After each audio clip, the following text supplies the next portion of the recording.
Selamat mendengarkan podcast ini.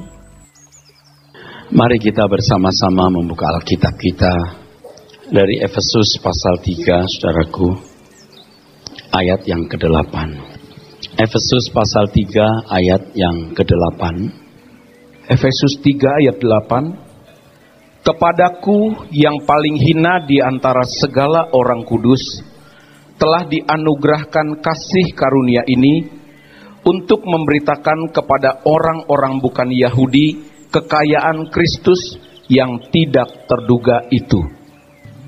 Kita hendak bersama-sama memperhatikan kalimat kekayaan Kristus yang tidak terduga. Aneksi kniaston plautos to Theo to Christo, unsearchable riches of Christ. Kalimat kekayaan Kristus yang tidak terduga ini tidak boleh kita mengerti secara duniawi seperti kekayaan materi, sebab Tuhan Yesus sendiri menyatakan bahwa dirinya tidak memiliki tempat untuk meletakkan kepalanya. Ini menunjukkan kemiskinan secara jasmani. Menunjukkan kemiskinan secara jasmani. Ia pun juga mati di atas kayu salib dengan tubuh setengah telanjang, tergantung antara langit dan bumi. Ia tidak memiliki kehormatan secara manusia. Kekayaan jasmani tidak boleh menjadi ukuran kekayaan Kristus. Kalau ada usaha menjadikan ukurannya, maka ini merupakan penyesatan terhadap sesama dan pengkhianatan terhadap Tuhan. Kekayaan dunia tidak boleh mengambil tempat dalam nilai-nilai spiritual sama sekali. Kekayaan jasmani, kekayaan dunia tidak boleh mempunyai tempat dalam nilai-nilai spiritual sama sekali, baik terang-terangan maupun terselubung.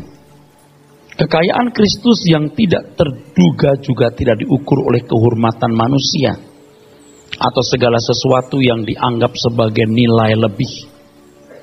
Alkitab mengatakan bahwa apa yang dikagumi manusia dibenci oleh Allah.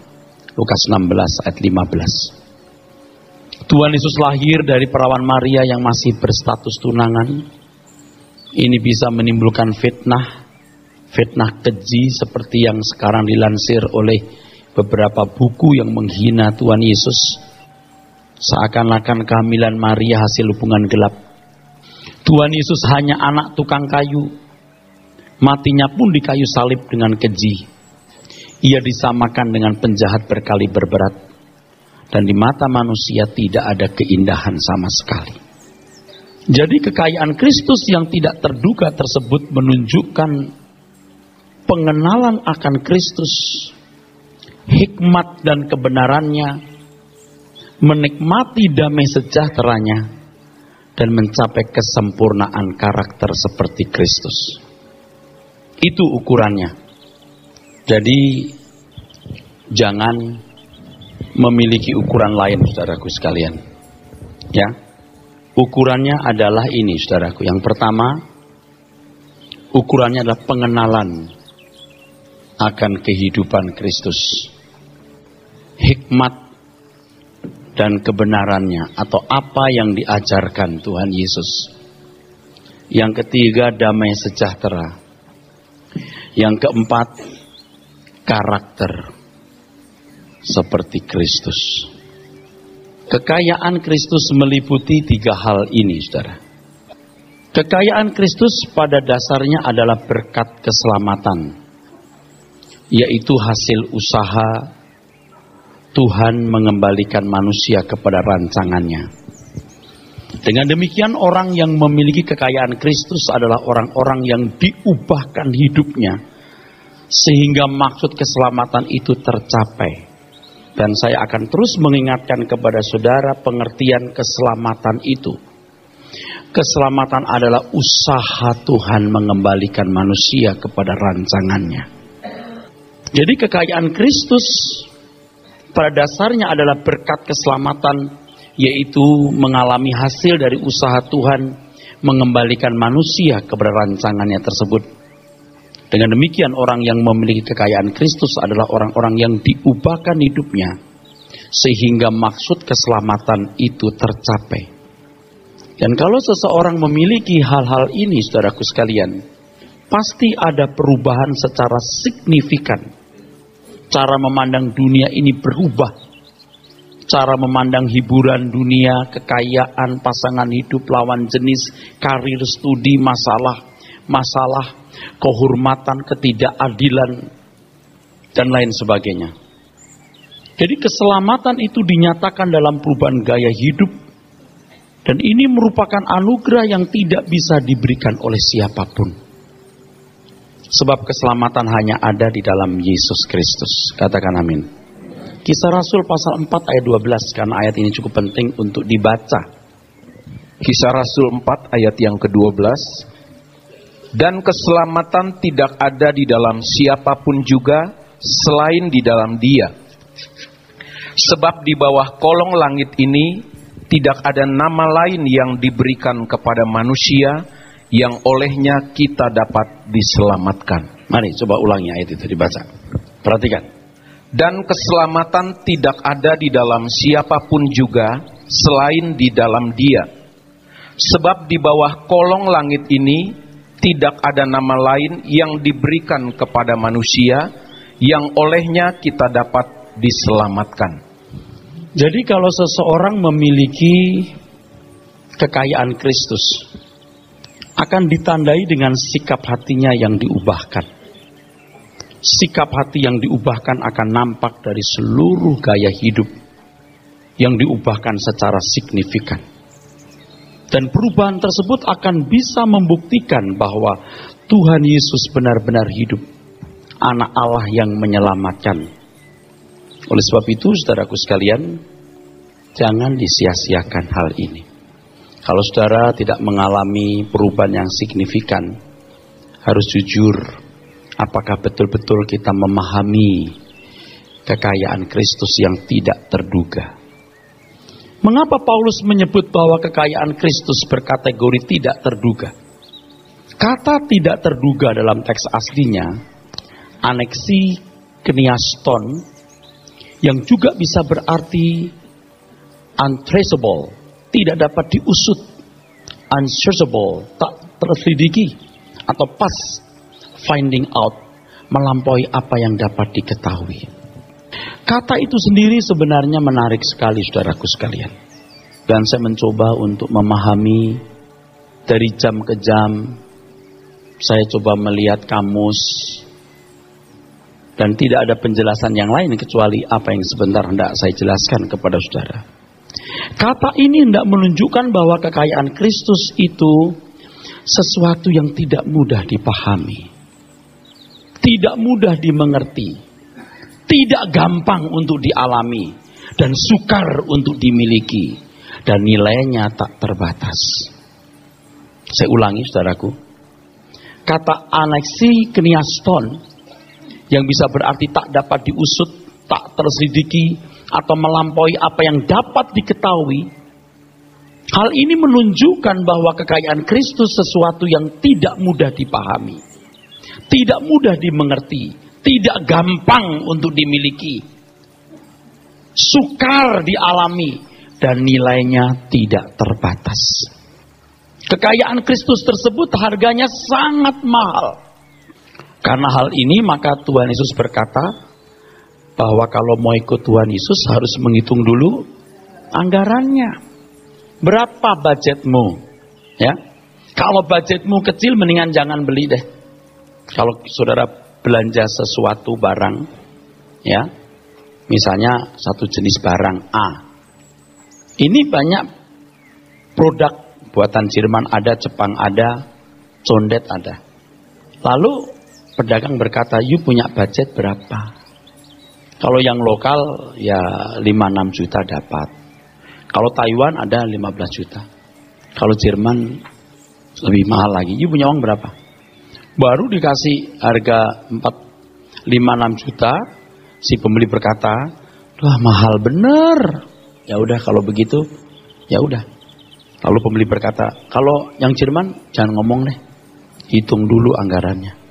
Ini bukan murah, ini nggak murah, saudaraku. Kalau orang mau jalan-jalan ke Bandung, mungkin dengan uang 1 juta cukup. Tapi kalau mau ke Eropa Timur, ya 2 minggu lagi. Ya, you mesti hitung dulu anggarannya, jangan sampai jadi gembel di Beograd. Saudaraku sekalian, dengan pernyataan saya ini tidak bermaksud mempersulit seseorang mengalami keselamatan. Juga bukan bermaksud untuk memandang kekristenan sebagai sesuatu yang tidak terjangkau sehingga orang kehilangan gairah untuk menjalaninya. Tetapi sebagai pengungkapan yang jujur agar orang percaya menemukan kekristenan yang orisinil melalui perjuangan yang memadai atau harga yang seharusnya dibayar. Tadi saya sudah menyinggung kekayaan Kristus yang tidak terduga ini. Ya, pada dasarnya keselamatan dalam Yesus Kristus harus mencapai ini. Usaha Tuhan mengembalikan manusia kepada rancangannya dan pasti ditandai dengan hal-hal ini. Pasti ditandai dengan hal-hal ini.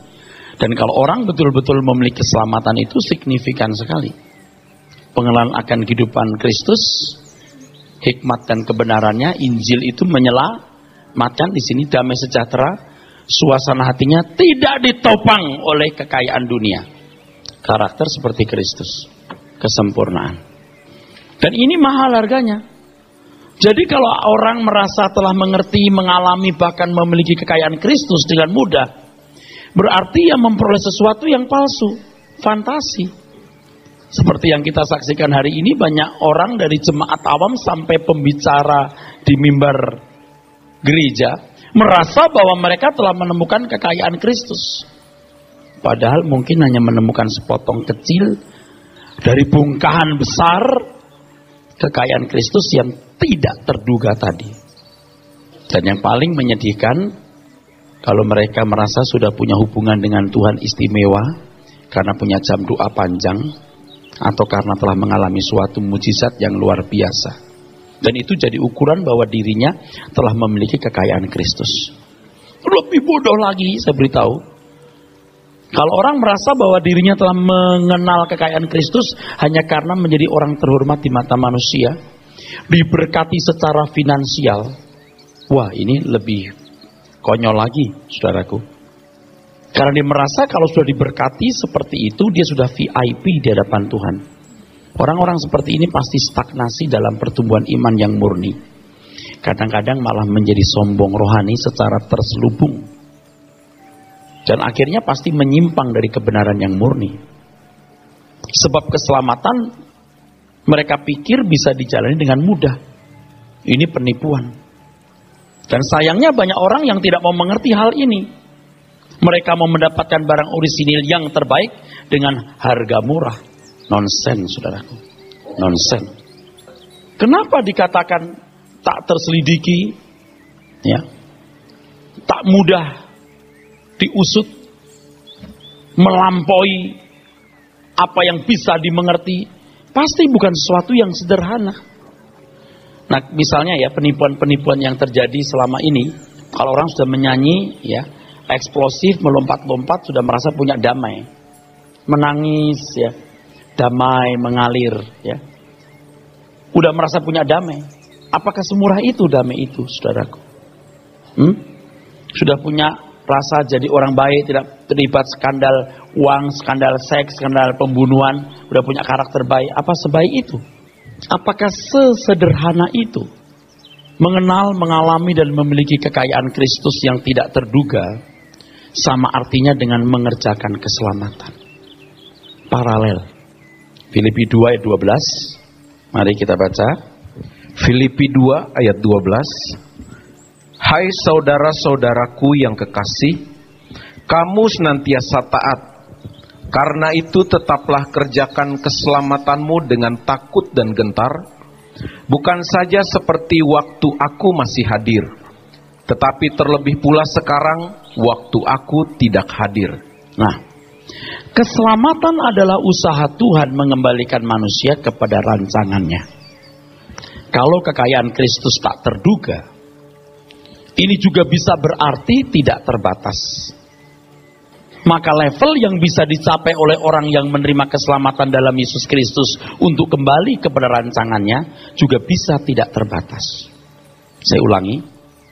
Mengalami, maksud saya mengenal, mengalami, dan memiliki kekayaan Kristus yang tidak terduga, sama artinya dengan mengerjakan keselamatan.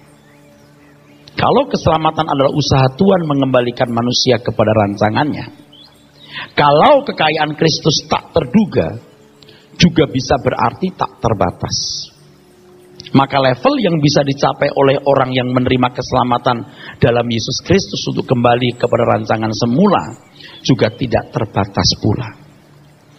Jadi kalau keselamatan hanya dipahami terhindar dari neraka dan diperkenankan masuk surga, maka tidak akan ada respon yang memadai, tidak akan ada respon yang serius untuk menyambut keselamatan yang Bapa sediakan dalam Yesus Kristus itu. Mereka tidak akan memberikan respon yang seimbang. Mereka tidak memberikan respon yang seimbang dengan yang Bapa kerjakan. Dan tidak seimbang dengan level yang harus dicapai. Tidak seimbang dengan manuver Tuhan. Dan tidak seimbang dengan level yang harus dicapai. 2. Jadi Tuhan begitu aktif, ya, seperti misalnya pernyataan yang mengatakan Allah turut bekerja dalam mendatangkan. Tuhan aktif. Nah, seberapa kita merespon manuver Tuhan itu yang pertama. Yang kedua, level yang kita harus capai itu tinggi.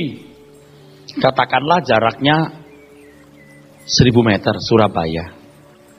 Lalu saudara merasa ya udah sampai Cawang lumayan deh. Nggak seimbang. Kalau sampai di Semarang gitu masih lumayan ya. Jalan terus sampai Gresik malah lewat.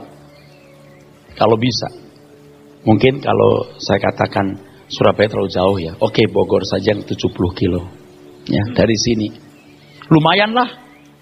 Kalau sampai di Semanggi. Belum apa-apa Semanggi. Kalau sampai di Cibinong gitu loh targetnya. Itu cukup memadai. Seimbang dengan jaraknya. Amin. Sudah mengerti maksud saya? Manuver Bapak yang begitu hebat itu harus ditanggapi dengan respon yang positif pula dari kita. Maka berkali-kali saya mengatakan kekristenan bukan bagian hidup kita, tetapi seluruh hidup kita. Kalau jaraknya 60 km itu, kita sudah punya bayangan 60 km, jangan bayangan kita 500 meter, ya sangat tidak memadai.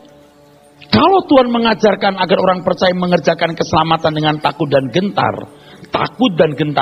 phobos dan tromos, fear and trembling.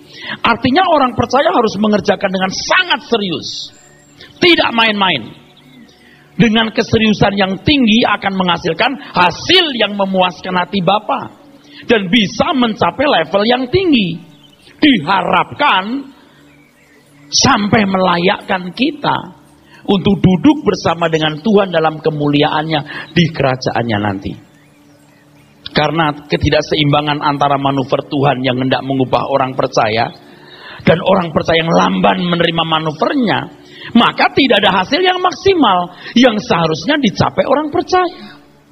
Untuk membela diri kita hanya menjawab proses. Masih proses, Pak. Itu kalau sudah di ruang ICU, ngap-ngap bilang proses. Allah Bapa di surga menyediakan diri seluas-luasnya demi kemajuan, kedewasaan, kesempurnaan kita. Tetapi kalau orang percaya membatasi diri, maka mereka tidak akan mencapai target yang semestinya.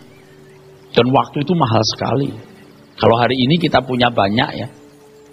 Kita punya banyak hari ini, kita bisa boros. Boros untuk kita sendiri.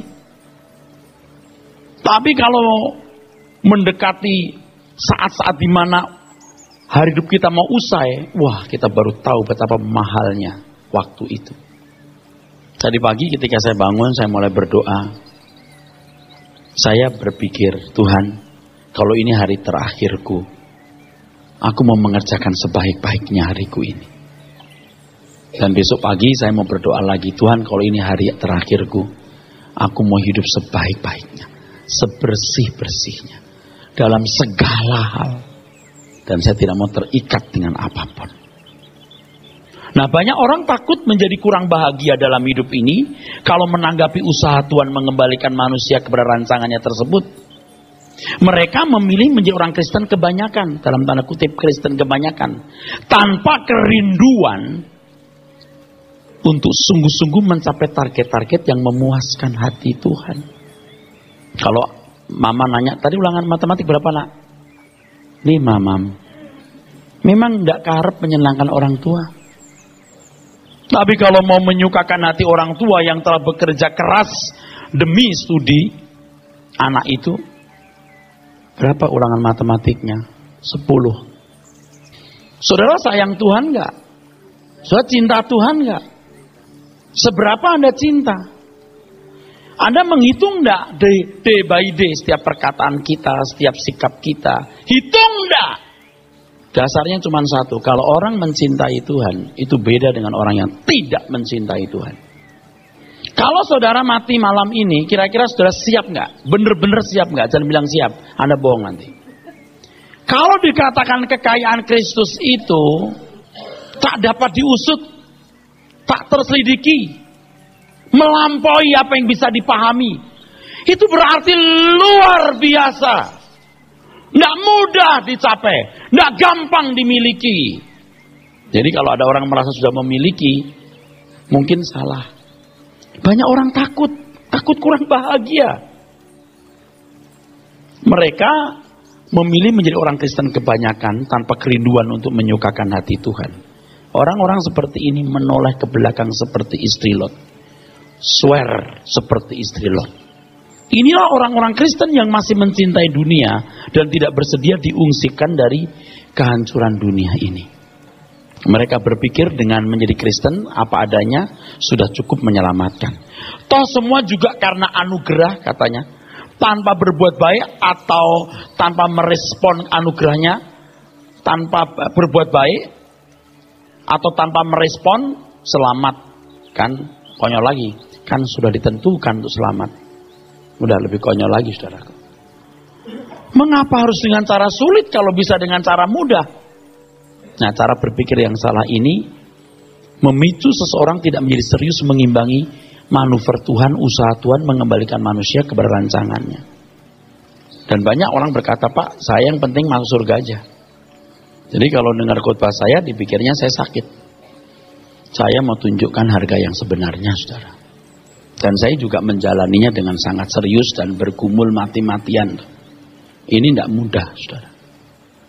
Jadi mengenal, mengalami dan memiliki kekayaan Kristus yang tak terduga, sama artinya dengan apa tadi, mengerjakan keselamatan dengan takut, phobos dan tremos, fear and trembling. Jadi tidak sederhana. Nah, sekarang saya jelaskan lagi dengan sisi lain. Mengenal, mengalami dan memiliki kekayaan Kristus yang tak terduga sama artinya dengan mengikuti perlombaan yang diwajibkan, yaitu mencapai iman yang sempurna seperti yang diteladankan oleh Tuhan Yesus. Ibrani 12 ayat 1-5. Tuhan itu mau kita mencapai iman yang sempurna loh, bukan iman-imanan loh. Ya, yang penting saya bisa masuk surga. Waduh, itu salah loh. Kenapa sih dipersulit Pak kalau gampang? Ini bukan sulit atau gampang, karena harganya segitu. Coba. Dan ini yang dimaksud dengan perlombaan yang diwajibkan. Yang diwajibkan bagi kita. Yang akhirnya orang itu kembali seperti rancangan semula. Maka menanggalkan beban dan dosa. Beban keterikatan dengan dunia, dosa, sinful nature, kodrat dosa. Tanggalkan. Sampai kita kembali seperti rancangan semula yang bisa mengerti kehendak Tuhan apa yang baik, yang berkenan dan yang sempurna.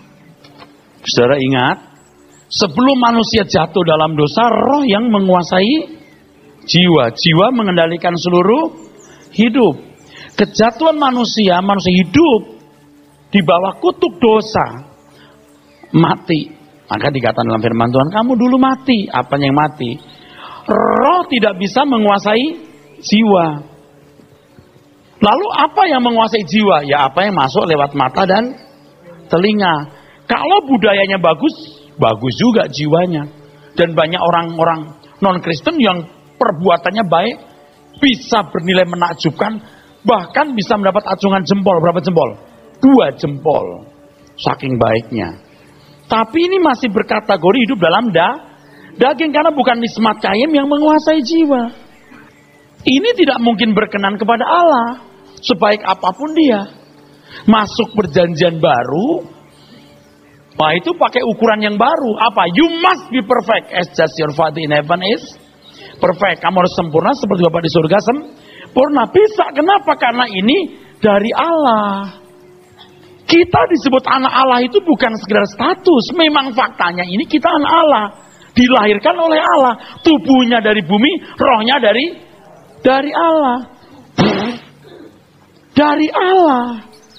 Ini mampu mengerti kehendak Bapa like Father, like Son. DNA-nya DNA dari Bapa di surga. Nah, keselamatan dalam Yesus Kristus itu, saudara, menghidupkan kembali nismat kaimnya. Kutuk dosa dipatahkan. Nah, mulai ada Injil. Kekayaan Kristus yang tanpa batas tadi, ingat kebenaran hikmatnya? Injil. Injil yang menyelamatkan. Masuk. Mewarnai jiwa. Sampai jiwa satu frekuensi, satu chemistry dengan nismat kaim baru. Ini dikuasai, jiwa dikuasai kembali oleh roh. Nih baru hidup menurut roh. Nah itulah rancangan semula. Ini rancangan semula. Maka yang ditanggalkan beban dan dosa, keterikatan dengan dunia dan kedagingan atau hal-hal yang menyangkut keinginan daging ini harus disalibkan. Itu prosesnya tidak mudah. Nah, kekayaan Kristus yang tak terduga itu ini. Bagaimana kita menjadi man of God, manusia Allah. Ini nggak ada proyek lain yang boleh dikerjakan oleh gereja. Ini mau apa Anda hidup ini? 70 tahun itu sekolah kehidupan. Supaya kita bisa masuk ke wilayah ini. Yang tahu ini saja mesti bergumul mati-matian menanggalkan beban dan dosa. Coba dibaca ayat 1. Ibrani 12 ayat 1. Karena kita mempunyai banyak saksi bagaikan awan yang mengelilingi kita, marilah kita menanggalkan semua beban dan dosa yang begitu merintangi kita, dan berlomba dengan tekun dalam perlombaan yang diwajibkan bagi kita. Tidak semua orang punya kesempatan seperti kita, maka kita disebut orang yang terpilih. Tapi tidak otomatis yang terpilih itu langsung bisa selamat, sebab banyak yang dipanggil, sedikit yang dipilih. Yang dipilih pun sedikit yang setia. Nah itu nanti penjelasan yang lain. Baca ayat berikutnya. Marilah kita melakukannya dengan mata yang tertuju kepada Yesus, yang memimpin kita dalam iman, dan yang membawa iman kita itu kepada kesempurnaan. Nah, membawa iman kita kepada kesempurnaan. Jadi iman kita harus sempurna. Dan yang harus diteladani adalah Tuhan Yesus. Kalau jaraknya 60 km, jangan diberi bayangan 500 meter. Harus tahu 60 km. Nggak memadai kalau bayangannya 500 meter. Tapi kalau Cibinong masih lumayan deh ya. Sentul gitu masih lumayan. Nah kalau kita mau ke Bogor, tapi bayangannya itu, proyeksinya itu Ratu Plaza, nggak memadai. Paham maksudnya saudaraku? Teruskan. Yang dengan mengabaikan kehinaan, tekun memikul salib ganti sukacita yang disediakan bagi Dia, yang sekarang duduk di sebelah kanan tahta Allah. Terus. Ingatlah selalu akan Dia yang tekun menanggung bantahan yang sehebat itu terhadap dirinya dari pihak orang-orang berdosa, supaya jangan kamu menjadi lemah dan putus asa. Dalam pergumulan kamu melawan dosa, kamu belum sampai mencucurkan darah. Nah, blood covenant saya sambung hari ini. Sekarang saya sambung. Ini berarti jika untuk mencapai iman yang sempurna seperti Yesus, Seseorang harus sampai berdarah-darah. Berdarah-darah di sini bukan berarti secara fisik, tetapi suatu harga yang tinggi. Maka untuk mengenal, mengalami dan memiliki kekayaan Kristus harus membayar harga tinggi. Yang menerimanya diberi kuasa. Begitu you menerima Yesus jadi anak Allah, ada perjanjian. Anak mesti dididik. Targetnya seperti Bapak. Kalau tidak mau, jangan jadi anak. Maka diberi exousia, kuasa. Ingat, exousia, penebusan. Roh Kudus. Ini exousia. Right, hak, privilege. Lalu Injil, nyambung pokoknya. Penggarapan Allah. Allah itu berkata dalam mendatangkan kebaikan. Ini exousia untuk orang yang mengasihi Dia. Jadi kalau nggak mengasihi Tuhan, sorry, bukan bagian Anda. Kekayaan Kristus tak terduga. Nah, bodoh banget hari ini kita bisa seperti istri Lot menoleh ke belakang. Apa yang kita harapkan dari dunia ini, saudaraku? Jadi, saudaraku sekalian, seberapa seseorang berani membayar harga, maka kekayaan Kristus semakin dikenal, dialami, dan dimiliki.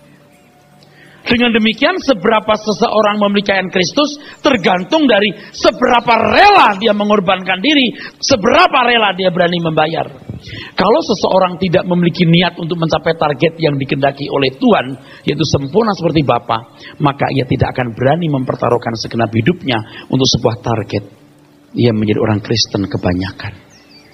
Karena kekayaan Kristus tidak terduga atau tak terbatas, maka kita harus menyediakan dana yang tidak terbatas pula untuk meraih sebanyak-banyaknya. Nah, saudara anggarkan berapa sekarang? Nah, bayangkan kalau kita ke gereja cuma mau memanfaatkan kuasa Tuhan, ke gerejanya supaya kita menerima janji berkatnya, selesai udah, habis sudah nggak bisa diomongin lagi dah. Kalau kita ke gereja, kita anggarkan dana yang tiada batas. Aku mau mengenal Dia. Aku mau menemukan hikmat dan kebenarannya. Aku mau merasakan damai sejahtera yang melampaui segala akal. Dan akhirnya aku mau berkarakter seperti yang Bapa kehendaki. Berapa untuk itu? Berapapun. Sampai aku tidak bisa membayar. Pasukan musuh 20.000, aku cuma punya 10.000. 10.000-nya harus kutaruh. Mustahil buat aku menang. Tapi yang mustahil bagi manusia tidak mustahil bagi Allah. 10.000-nya nggak ditaruh, yang ditaruh cuma 10 ekor. Bagaimana bisa? Karena kalau ngerti kebenaran ini jadi frustasi. Seperti saya. Allah Pak nggak usah frustasi, nggak bisa. Nggak bisa. Kita melihat detak-detak langkah orang yang menuju kegelapan abadi. Walaupun kita juga belum sempurna. Tapi kita sudah bisa lihat, ini bahaya nih orang-orang. Makanya kita lebih menjaga diri. Anugerah keselamatan yang Tuhan sediakan memang cuma-cuma. Tetapi seberapa besar anugerah yang diterima seseorang tergantung seberapa ia berani membayar harganya. Ini anugerah penebusan adalah Yesus Kristus. Yang saya sedihkan hari ini para teolog ya, kalau berbicara mengenai keselamatan, kita kan diselamatkan bukan karena perbuatan. Dia bandingkan dengan cara agama-agama lain mencapai keselamatan. Itu tidak fair. Kalau mau membandingkan harus dibandingkan dengan Yudaism. Karena memang dasarnya dari Yudaism.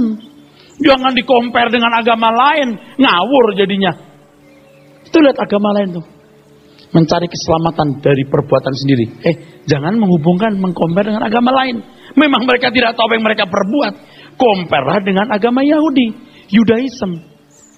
Bagaimana mereka berusaha untuk dibenarkan dengan melakukan Taurat. You boleh lakukan Taurat 1000 tahun, 10.000 tahun, nggak akan selamat. Karena keselamatan hanya lewat korban Yesus Kristus. Ini penebusan. Tapi keselamatan itu apa? Usaha Tuhan mengembalikan manusia kepada rancangannya. Exousia disediakan. Tapi seberapa engkau bisa meraih persekutuan dengan Roh Kudus, meraih Injil yang penuh hikmat dan kebenaran, meraih pengharapan Allah yang luar biasa, tergantung responmu. Saya tidak tahu Anda nangkap nggak saya ngomong ini.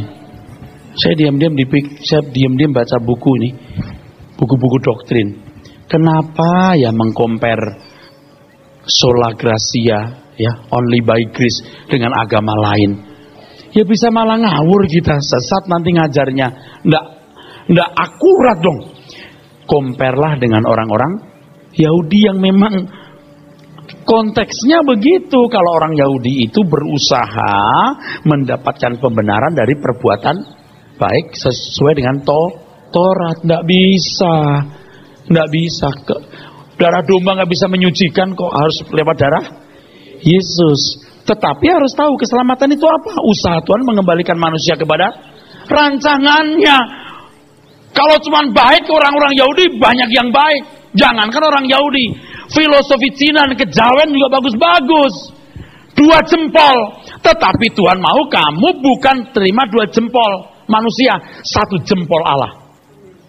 Ini anakku yang kukasih, kepadanya aku berkenan. Kalau Tuhan mau jempol manusia, enggak usah jadi Kristen. Berfilosofilah dengan baik, Anda bisa jadi orang baik. Tapi kita mau mengenal kebenaran yang Tuhan ajarkan. Saudaraku sekalian, dalam hal ini setiap orang akan bertanggung jawab kepada Tuhan Maha Agung atas talenta yang Tuhan berikan.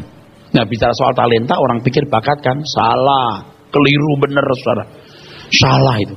Karena bahasa Inggris kata talent, bakat.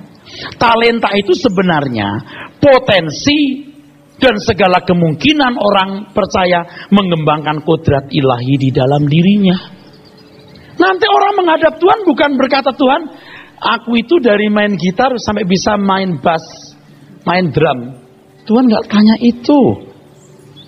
Apakah ada kodrat ilahi dalam dirimu yang dikembangkan sehingga baik kau makan atau minum, main bass atau dagang atau apa, semua kamu lakukan untuk kemuliaan Tuhan.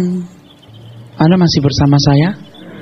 Talenta itu bukan bakat, tetapi kemungkinan dan potensi yang Tuhan berikan untuk mengembangkan kodrat ilahi. Sehingga ketika kita menghadap Bapa di surga, Ia menemukan pribadi anaknya di dalam diri kita. Wah saudara, ini Anda harus menganggarkan dana yang, Anda harus berani menganggarkan dana yang tiada batas. Saya belum sempurna saudara, tapi saya sudah punya komitmen. Apapun yang kau minta Tuhan, apapun, aku mau hidup bersih. Aku mau meletakkan semua hal yang Tuhan tidak kehendaki, walaupun saya tidak sempurna. Saya mau anggarkan dengan anggaran yang tiada batas. Itu tidak gampang. Daging kita masih mau meronta, mata kita masih punya ingin itu, ingin ini. Tapi kalau kita serius bisa kita tanggalkan. Oleh sebab itu kalau kita membaca 2 Korintus 5, 9, 10, coba kita lihat. Dan tulisan yang lain bunyi serupa dengan ini. Tulisan Paulus. Mari kita baca. 2 Korintus 5 ayat 9 dan 10. Sebab itu juga kami berusaha, baik kami diam di dalam tubuh ini, maupun kami diam di luarnya, supaya kami berkenan kepadanya. Sebab kita semua harus menghadap tahta pengadilan Kristus, supaya setiap orang memperoleh apa yang patut diterimanya, sesuai dengan yang dilakukannya dalam hidupnya ini, baik ataupun jahat. Ini konteksnya bukan orang kafir loh. Paulus, aku berusaha. Apa cukup dia sudah selamat? Dengan kebenaran ini maka mustahilah bahwa segala sesuatu sudah ditentukan oleh Tuhan sendiri dan manusia hanya menerima saja yang disediakan oleh Tuhan. Yang benar adalah bahwa setiap orang bertanggung jawab atas dirinya sendiri di hadapan Tuhan dan akan memperoleh sesuai dengan apa yang diusahakan. Sehingga hidup ini merupakan perlombaan.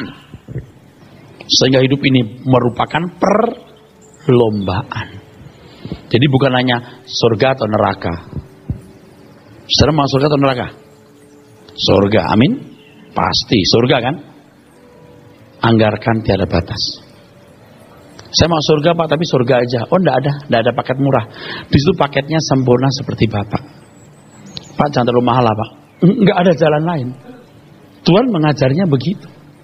Anda hari ini amin ya, amin setuju. Prakteknya setengah mati lah. Nama juga tak terduga. Tak terusut, tak terselidiki, melampaui apa yang mampu dimengerti. Tapi kalau nanti kita berjalan dengan Tuhan, baru kita akan tahu.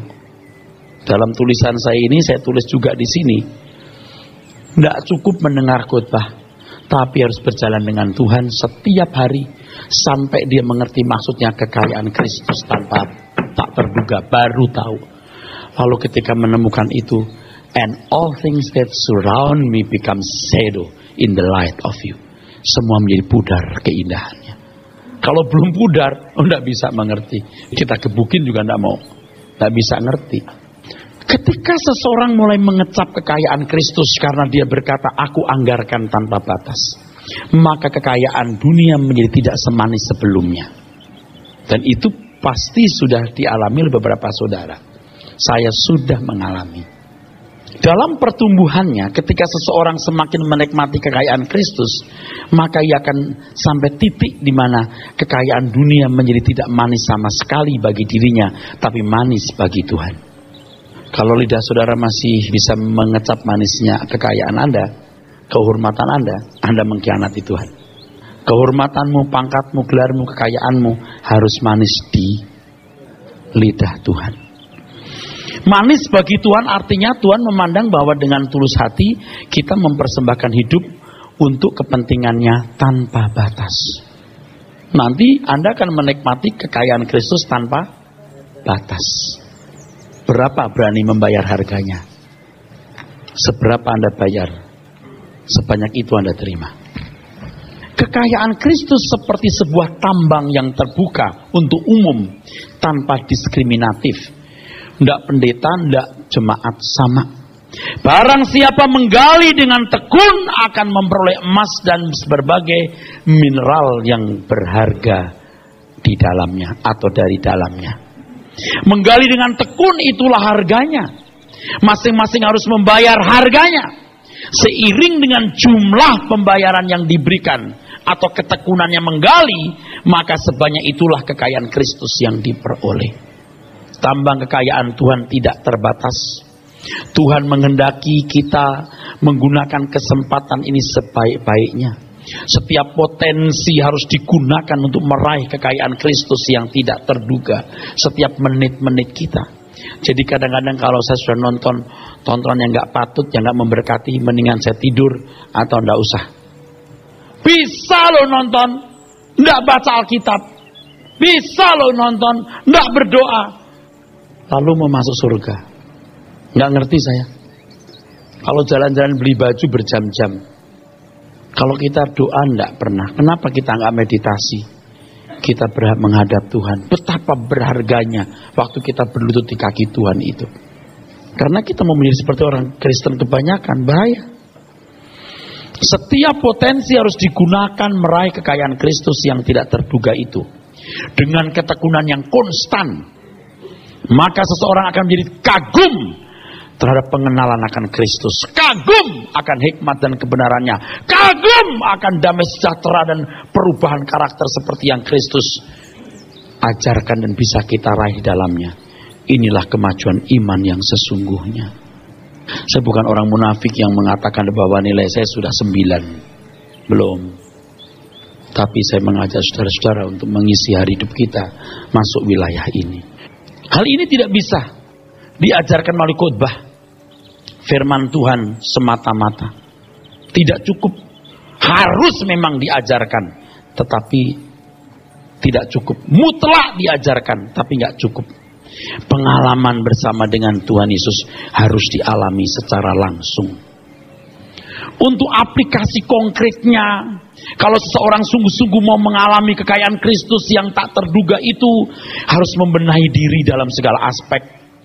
Pengaturan waktu, bekerja dengan baik supaya jangan dipecat, keuangan pribadi yang baik supaya kita jangan punya masalah keuangan, jaga kesehatan supaya kita sehat. Itu semua memiliki keterkaitan, saudara. Serius enggak? Kalau kita serius, kita akan sungguh-sungguh. Jangan beli barang yang enggak perlu dibeli. Hemat-hematlah dengan uang. Ya. Kecuali untuk pekerjaan Tuhan, Anda boleh boros, itu pun harus dalam pimpinan Tuhan. Harus. Karakter kita yang buruk harus mulai dikikis. Fokus hidup harus benar-benar diarahkan kepada Tuhan dan kerajaannya. Kita harus berani melepaskan dari segala ikatan. Jangan memberi nilai yang tidak proporsional pada kekayaan dunia, sehingga kekayaan dunia menjadi berhala. Penghargaan terhadap nilai-nilai kekayaan dunia, seperti anak-anak dunia membutakan mata pengertian kita terhadap kebenaran. Kehausan akan kehormatan dunia akan menutup mata rohani pula, sehingga kita tidak melihat kekayaan Kristus. Dari diri sendiri harus dibangun satu keyakinan yang kokoh bahwa kekayaan Kristus yang tak terduga itu pilihan satu-satunya yang terbaik. Dan kita hidup hanya untuk menggali kekayaan Kristus, mengenali, memahami, mengalami, dan menikmatinya serta memilikinya. Kesempatan ini tidak banyak, tidak bisa dijelaskan. Saudara harus mengalami sendiri. Amin.